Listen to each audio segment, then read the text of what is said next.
So without further ado, let's bring the man of the hour, who's become more famous than me now, which is not sitting well with me.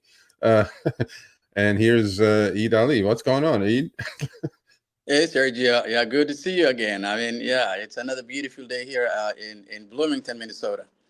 Yeah, I mean, we had you on a couple of months ago, or maybe even less. And then, we were talking about Minneapolis, the ordinance, and this and that. This time, you clearly said you may have the votes to override the mayor's veto. And for people who don't know, who have been under the rock for the last couple of weeks of what's going on, Eid Ali is the president of MULDA. MULDA stands for Minnesota Uber Lyft Drivers Association, and he started like a little grassroots campaign with his few warriors, and then look where they are. They're 13 to 1,500 strong members, and they had a very friendly city council last time. They got the votes for what they wanted, but then Mayor Jacob Frey of Minneapolis vetoed it. Well, this time around, they passed it again. He vetoed it, but then this time they had to override votes. And congrats, my man. I mean, one for the good guys. Well, thank you, Sergio. That's absolutely you framed it quite well, so I really appreciate it. Yeah, absolutely. Absolutely for showing up. I know you're super busy. My Google feed is full of your pictures. all I see is you now. There you go. I go, I mean, here you are on the shoulders of your constituents, and it says veto proof. So look, obviously Uber and Lyft said immediately after the override, they said, we're off, we're out of here. We're out of here May 1st, right? First of all, and then they started sending. This is our own contributor Joe's Lyft app from that says, we're leaving. You're gonna lose your flexibility. You're gonna lose your freedom. So, we're here, right? The moment has showed up. First of all, do you think they're gonna leave? Well, that's a very good question. I wish I know that. All I know is that they claimed that they're going to leave, but it's only them who will just kind of tell us if that is accurate or not. But if I make a wild guess, I don't think that they're going to go that far away. I mean, even if they do that, they may going to be away for maybe a couple of weeks or 4 weeks to see. I mean, how things settle. But um, that is my wild guess. Yeah. Okay. Well, I'm going with that one. I'm actually still thinking, between now and May 1, there's let's see, today is the 19th, so there's 40 days to go. A lot can happen in 40 days. I mean, everybody can go and watch, and Eid is very busy these days. He doesn't have too much time, so I don't want to take obviously too much of his time. If Uber and Lyft leave, right? I mean, look, we have to think of all stakeholders, obviously drivers, right? There's 10 to 12,000 drivers in Minneapolis or in the state of Minnesota. There was a governor's report that came out that put the numbers out. And it seems like a lot of these drivers are full-timers, like 30% or so. And they do 70% of the trips, just like, it is in most cases. 20/80 rule applies. What is going to happen to these drivers, Eid? I mean, I know you're in touch with hundreds, if not thousands of them. May 1st, assuming they leave, how are these people going to make a living?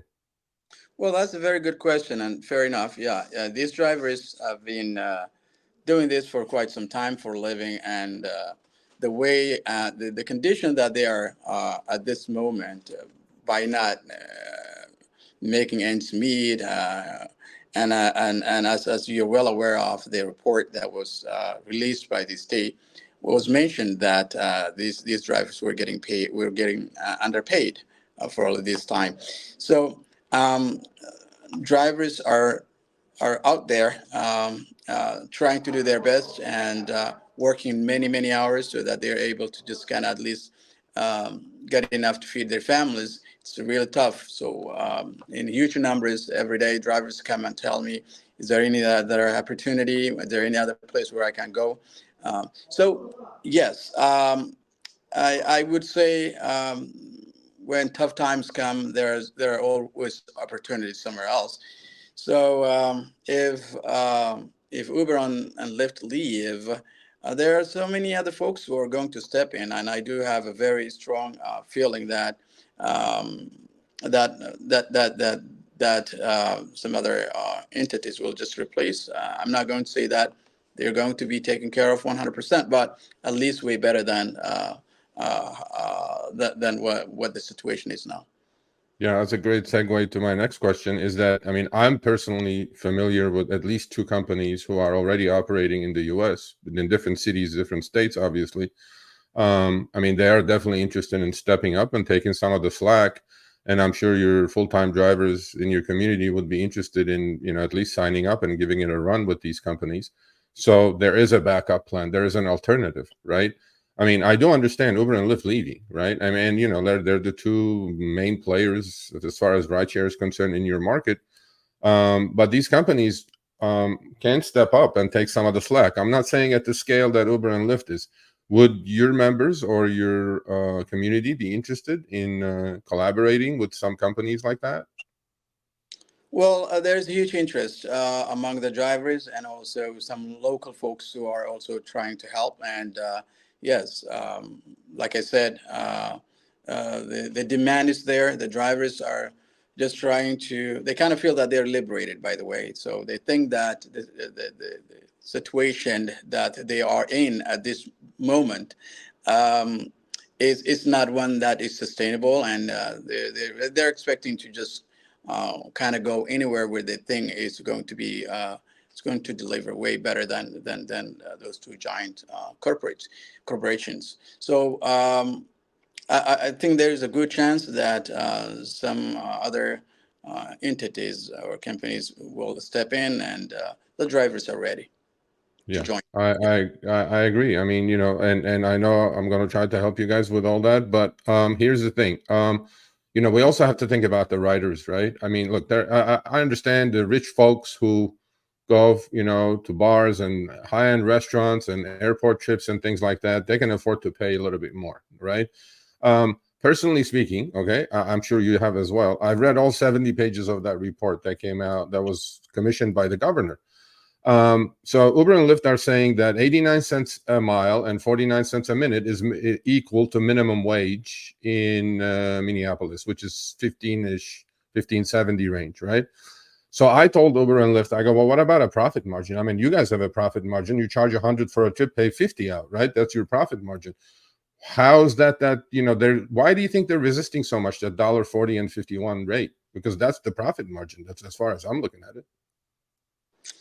Well, again, another wild guess is that maybe they think that based comparing to their market here to the other large markets they have elsewhere, that if they accept the demands of the drivers here in Minnesota, then what's going to happen in those other markets, large markets that they have?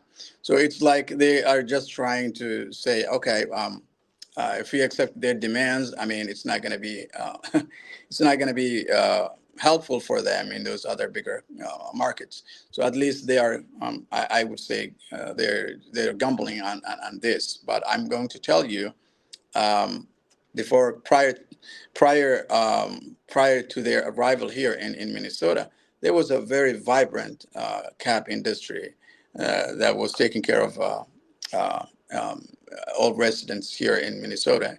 I'm not saying that they were perfect, but at least, I mean, they were taking care of majority of the needs of the residents. So they're standby. I have had conversations with them. There's so many other folks who are interested in. There are some co-ops. So I think between the cab industry and those other new entities that are willing to just jump into this market, will be taking care of at least over 50% of what Uber and Lyft were covering. Yeah, I agree with that. And also, I mean, I am aware that there are some some legislation being introduced at the state level to precede the city ordinance. I think we talked about that. We agree that that's not going to fly as easy as people think it's going to be, because nobody likes to get slapped down by their bigger brother. Here's a question for you. We'll squeeze that in, but then I know you got to go. A question for Eid. Does Minneapolis thing account for different tiers, X, XL, SUV, Black, Lux, etc.? Would you reframe that question for me, if you don't mind, please, Sergio? Yeah, so there's tiers at Uber, right? Uber X, Lyft Standard, which is the lowest tier, right? And then there's higher tiers, XL, which is for six people, SUV, which is the luxury division. Does that include like your rates, $1.40 and 51 that the city passed, correct? That's for the X, meaning the lowest tier level as far as service is concerned. Are there any other numbers that are being talked about for the higher levels? Because as we know, Uber pays more for XLs and SUVs and Lux and things like that. No, the only conversation we had around the city ordinance, or what it is, the state level legislation, is all about the X. Nothing Okay. else that we talked about. Yeah. Okay, so that's about 95% of the market in most markets anyway. I get that. Do you think the pushback with these companies is because they're afraid of misclassification, that this opens the can of worms, that ultimately, they don't want any employees? Is that the play? I mean, is that what they're afraid of? Well, I wish I am the right person to answer that. I don't represent Uber and Lyft, but what I'm thinking is this model we have here in Minnesota is not the first one. Seattle has one, and I mean, Yep. and we don't see that fear. Uh, but maybe if that's their argument, I believe I don't see any merit, because drivers want to be what they are now. They are not asking to become something different. It's all about the race and the treatment that they're undergoing now that needs to be addressed. Other than that, they're not demanding something else. So, in terms of the independent contractors, that's something that Uber and Lyft were quoting lately, but I don't see anything that is pushing to the other end. Okay. So we have a couple more minutes. I am a friend of MULDA. I'm a driver's advocate because we've become friends over the last couple of months since I first interviewed you. Do you think there is a chance for cooler heads to prevail and everybody to sit down at the table and talk and to come to some resolution between now and May 1? Or we're just going to count the clock and just count it out, and new companies come in, sign drivers, sign riders, and then we go? Or what do you think is going to happen? I mean, I know your crystal ball is better than mine, I'm pretty sure. Well, thank you so much, Sergio. You're a good friend. Yes, absolutely. And I enjoy your conversation and your input. But yeah, to just answer your question, I am always open to negotiations and getting everybody around the table. Have a very decent conversation of how things can be resolved. And that's what I have been saying ever since day one. So if we get partners who can take the same dance with us, I mean, I would love to see that. Yes. Yeah, are you listening, Josh? Josh, see what I mean? Okay, let's go. Let's make this happen. But look, is there, in parting words, do you have anything else to add to it? I mean, again, my hat's off to you guys. Okay, you followed a simple model. You started this movement with a few drivers. Look where you guys are, right? And I get a lot of emails, by the way, after your show that you were on a couple of months ago. We want to do the same. How do we do it? I'm like, it's easy. The guy just started talking to some drivers, putting some community together, and look where they are, right? It doesn't happen overnight, but you were able to do it. Seattle was able to do it. It's doable, people. I mean, all I can say is it's doable. So in parting words, give us some wisdom, and obviously I'm going to be in touch with you, but I'm here to help you and MULDA any way, shape, or form I can, and we'll definitely keep in touch. But give us a couple of minutes in closing, and we'll say goodbye to you. Well, Sergio, thank you so much. It's an opportunity that I am here to kind of share this um, um wonderful journey that I have been for the last 2 years with you, and also with your audience. And yes, we care about the drivers. We have nothing against the TNCs, whether it is Lyft or Uber. I have a very good relationship with both of Joshua and Josh and also Brent, Yeah. and we have spent plenty of time last year, sitting next to each other, talking, and bringing some solutions on the table. So we're not foes to each other. We're not enemies to each other. I mean, I know that they want to just bring something that they represent on the table. I'm bringing something that I represent on the table. So it's all about that. We just kind of dance the same dance and understand the concerns from every angle. That way, I believe that it's a way that we can bring something that will be helpful for both parties. And I'm optimistic. So I want Uber and Lyft to stay in the market and just do what they were doing. Drivers to work for them, residents to get the service that they were getting. But also, I want to make sure that the drivers are being treated fairly and they're getting paid fair wage and livable wages. And that's all we're just trying to make sure that, hey, Uber and Lyft, listen to the drivers. Let's do things together. Let's just get something that will be a win-win situation for everybody. And I'm hoping that sometime in the near future, we'll get way out to just kind of resolve some of these critical issues.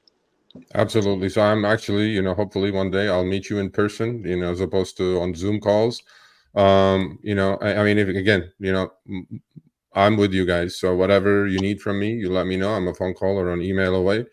I think it's a doable situation. I think everybody has to give in a little bit, and then we can solve this problem. And then, everybody wins. I mean, because nobody wins if Uber and Lyft leaves. I mean, that's my opinion anyway. But look, thank you so much for showing up. I know you're busy. I really, truly appreciate you doing this, and let's keep in touch. Thank you, Sergio, and you have a wonderful day. Okay, take care, man. Okay, you too. All right, thanks for watching. That short little clip was from our live stream, Show Me the Money Club with Sergio and myself, Tuesdays, 6 p.m. Eastern, 3 p.m. Pacific. Make sure you subscribe, turn on all notifications so you'll be notified when we go live, as well as all of our awesome content.